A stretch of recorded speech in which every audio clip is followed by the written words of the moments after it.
Hey everyone, Crash Control here again, coming at you with another SH Monster Arts review. And today we'll be reviewing Godzilla 2002 from Godzilla against Mechagodzilla, where Godzilla fights his mechanical counterpart made from the original bones of the 1954 Godzilla. Starting with the sculpt of the figure, they did a really amazing job with the overall figure. I'd say this is one of SH's best Godzilla figures. It's pretty much almost spot on compared to the movie. From the scaly sculpt from his feet to the thighs, arms, and head to the dorsal plates, and even in the tail, they did a phenomenal job. I only have minor complaints about the figure itself. It's just like on the snout. I wish they had done a little bit more detail on it, maybe a little bit more harder strokes, I guess you could say. Other than that, it's pretty amazing with what they did with this figure. Especially with the dorsal plates. It feels like you can stab someone's eye out with it. So I would be careful handling this, especially if you have a child.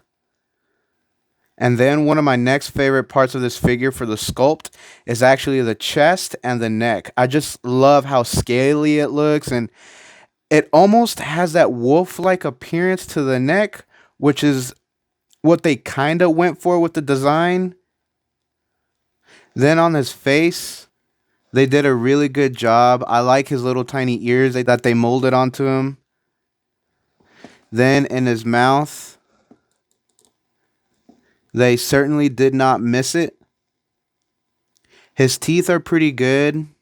Now, there are some figures, SH Monster Arts Godzilla figures in particular, where they do mess up with the mouth, and they kind of give him like this red lipstick on like the sides of his jaw. But I'm happy that didn't happen with my figure. Underneath the feet, it gets kind of plain. Not necessarily on this foot, but on this one, but that's just trademarking from Toho. But it's not really a big deal. You're not going to be having them like sitting like this all the time. You're going to have them standing up. So it's really not that big of a deal. Now the body paint application to this guy is more like a charcoal gray with a slight tint of green that you could probably see better in person than through video camera. Then his nails have like this dirty white bone paint application.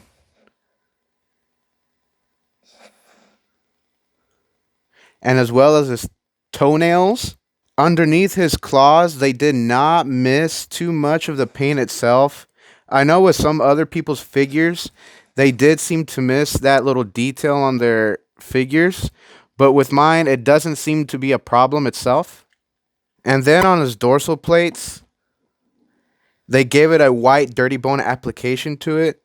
But what I really love about the dorsal plates is that from the base, it starts off kind of like a black color, then slowly transitioning to the middle, it has like a gray paint application. Then finally around the tips, they gave them this white bone application, which is just a phenomenal job on their part. Now, the problem with this figure is the eyes.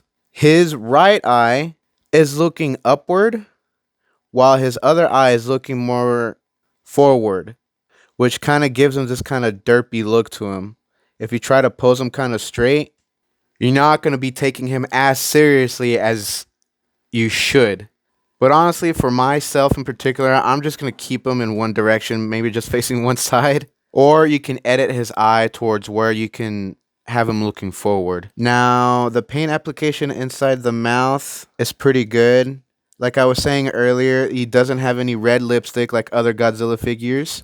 His teeth are pretty well done as well. They only have slight red spots on them, but it's not too big of an issue where it's noticeable, like his jacked up eye, which I hope they fix in later issues of this figure, because there is a continuation of the movie where he came from, Godzilla against Mechagodzilla. The sequel to it is called Godzilla Tokyo SOS, where Godzilla has like a massive scar in his chest where Kiryu shot his absolute zero cannon at him, hoping to disintegrate Godzilla, but fails due to Godzilla's amazing overpowered durability. So he just ends up with a massive scar all over his chest. So if they ever do that variant of Godzilla, I really hope they fix the eye issue on this. But other than that, it's really just the eye that I have a problem with. But a quick fix could be just posing him in a different angle, or maybe you can edit his eye in some way towards where he's looking more straight. Now, the posability on this guy is really great around the feet, foot, knee, thigh. They can rotate pretty much 360 degrees.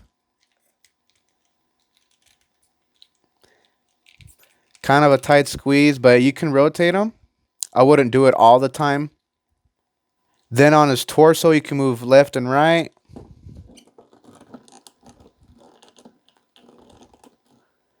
His jaw, you can move up and down. Head left to right, side to side, up. Now, where this figure absolutely succeeds in is actually the tail. It's not too heavy like in some other Godzilla figures where the tail just falls down. As you can see, this Godzilla's tail actually stays up. While with other ones, you try to pose it upward, it'll just fall straight back down because of the weight of the figure. This one actually holds its posability in almost any direction you want it in.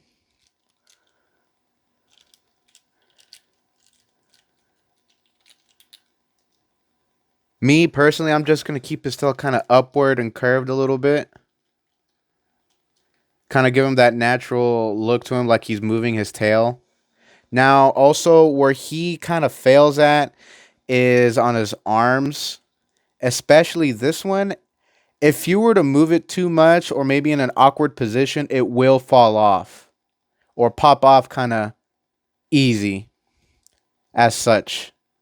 Now, it's not hard to put it back on. And if it is kind of hard for you to put it back on, you can just use like a hair dryer to kind of soften up the plastic and you can just slide it in. Sometimes you're able to put it back on without having a hair dryer.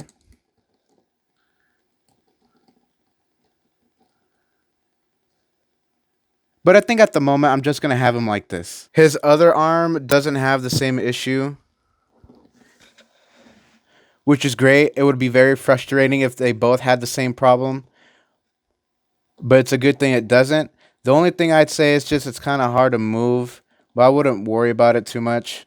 I'm just going to have him standing or back in his box. Now, to conclude this figure review, really the only things I wish that they have done to him is have better arm articulation, better eye paint applications, and I really wish he came with his own atomic breath effect. But sadly, this Godzilla does not include it. Especially for his price, they should have thrown maybe a few tanks at the very least, but really, I feel like fans and collectors would have been happy if they gave him an atomic breath effect.